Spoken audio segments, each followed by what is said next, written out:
शांति। सभी भाई बहनों को ओम शांति।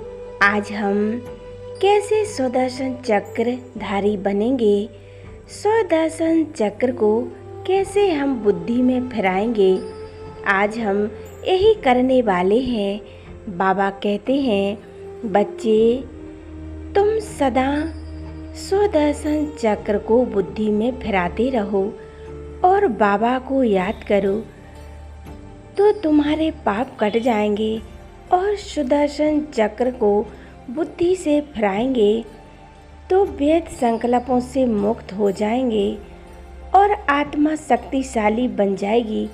आज हम यही प्रैक्टिकल में करने वाले हैं, कैसे हम सुदर्शन चक्र फिराएंगे। आइए शुरू करते हैं। मैं शरीर नहीं हूँ, इस शरीर से अलग मैं एक चैतन्य आत्मा हूँ। मैं आत्मा परम धाम निवासी हूँ। मुझ आत्मा का घर परम धाम है, शांति धाम है। मेरा प्यारा शिव बाबा परम धाम वासी है। वो मेरा पिता, वो परम पिता परमात्मा, वो निराकार शिव बाबा है।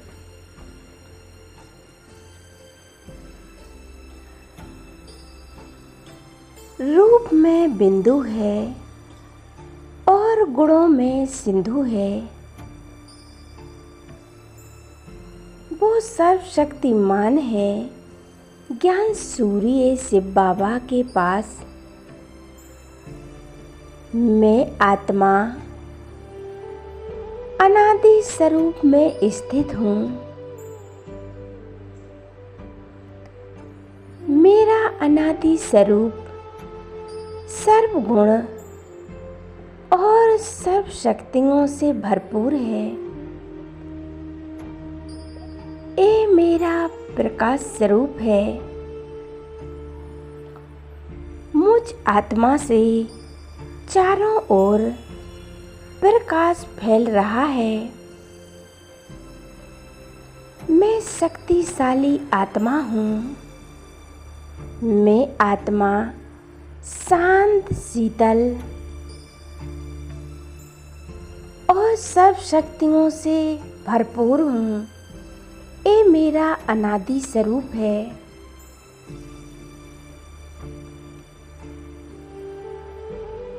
जब मैं आत्मा परम धाम से पाठ बजाने इस धरा पे आई थी,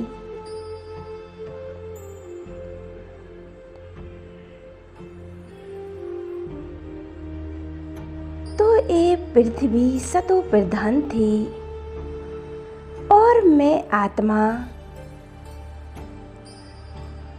भी सतो प्रधान थी।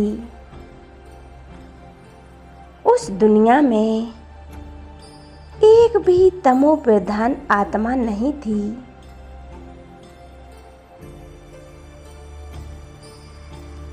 उस दुनिया का मालिक विश्व महाराजन श्री लक्ष्मी श्री नारायण थे।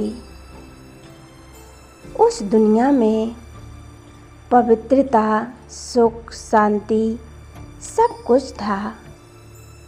हेल्थ, वेल्थ, हैप्पीनेस था। वहाँ एक धर्म, एक भाषा, एक मत, एक राज्य था। सब एकता थी। उस दुनिया से माया रावण नहीं था। दुख का नाम निशान नहीं था। भरपूर धन दौलत था। हम सोने के महलों में रहते थे। उस महल में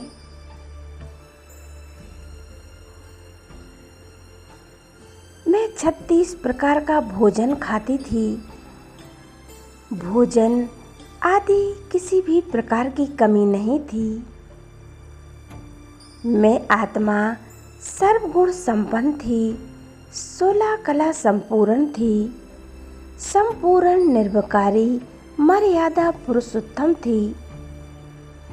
इसी स्टेज में थी और हम सभी आत्माएं देवी देवताओं की महिमा है, ये भी महिमा है। ऐसी मैं आत्मा श्री लक्ष्मी श्री नारायण की दुनिया में 8 जन्म बिताकर त्रेता युग में पहुंच गई हूँ। त्रेता युग में मुझ आत्मा में 2 कला कम होकर 14 कला हो गई थीं। फिर भी सुख शांति सब कुछ था। मुझ आत्मा की स्टेज बहुत ऊंच थी, वहाँ की प्रजा बहुत अच्छी थी। वहाँ एक धर्म, एक भाषा, एक राज्य, एक मत वाले थे। हम सब चंद्रवंशी घराने के थे। मैं आत्मा ऐसे बार बार जन्म लेकर पाठ बजाया है। त्रेता में हमारे 12 जन्म हुए थे। आधा कल्प सतयुग और त्रेता युग में पाठ बजाकर द्वापर युग में पहुंच गई हूँ। द्वापर युग में मुझ आत्मा की स्टेज रजो थी और मुझ आत्मा में गुण शक्ति कला सब कुछ था। कम होकर 8 कला हो गई। द्वापर युग में मुझ आत्मा के अंदर 5 विकार आस्ते आस्ते प्रवेश कर लिए। मैं आत्मा अब रावण की मुरीद बन गई हूँ। पहले पहले मैं आत्मा शिव बाबा के मंदिर बनाकर शिव बाबा की अव्यभिचारी भक्ति करती थी। फिर श्री कृष्ण की पूजा की। उसके बाद श्री लक्ष्मी श्री नारायण की भी पूजा की।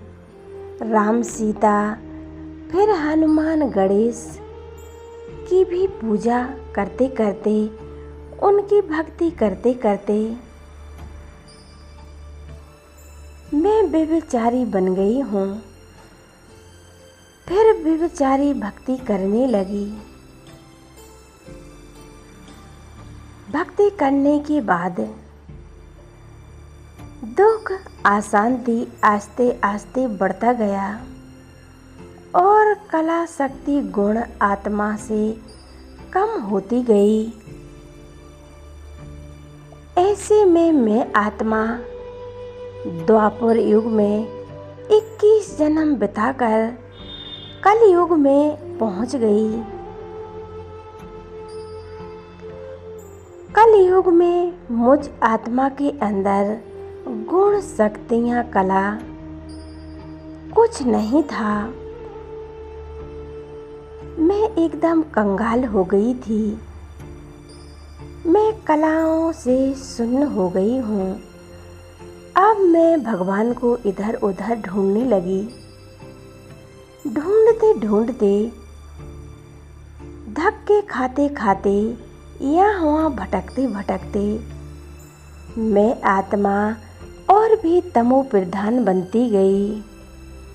तमो प्रधान होने के कारण दुख और अशांति ज़्यादा बढ़ती गई।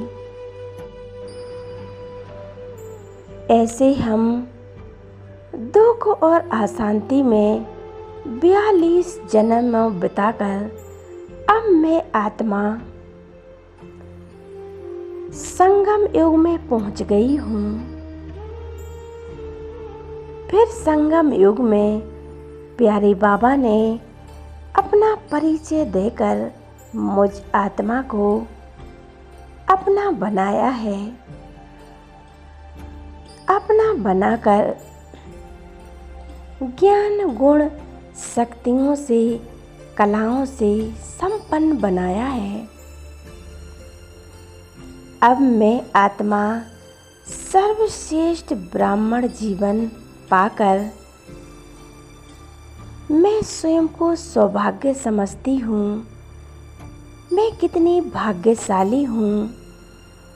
मैं आत्मा ज्ञान योग बल से स्वयं को सतो प्रधान बनाती जा रही हूँ। यह ब्राह्मण जीवन हीरे तुल्य जीवन है। कल्प में एक ही बार मिलता है। मेरा कैसा श्रेष्ठ जीवन है। मुझे ब्राह्मण से फरिश्ता। अब प्यारे बाबा ने मुझे ब्राह्मण से फरिश्ता और फरिश्ता से देवता बना रहे हैं। प्यारे बाबा, मीठे बाबा, शुक्रिया बाबा। धन्यवाद करूं, जितना भी हम आपका धन्यवाद करें उतना ही कम है। थैंक यू बाबा, थैंक यू। ओम शांति, ओम शांति।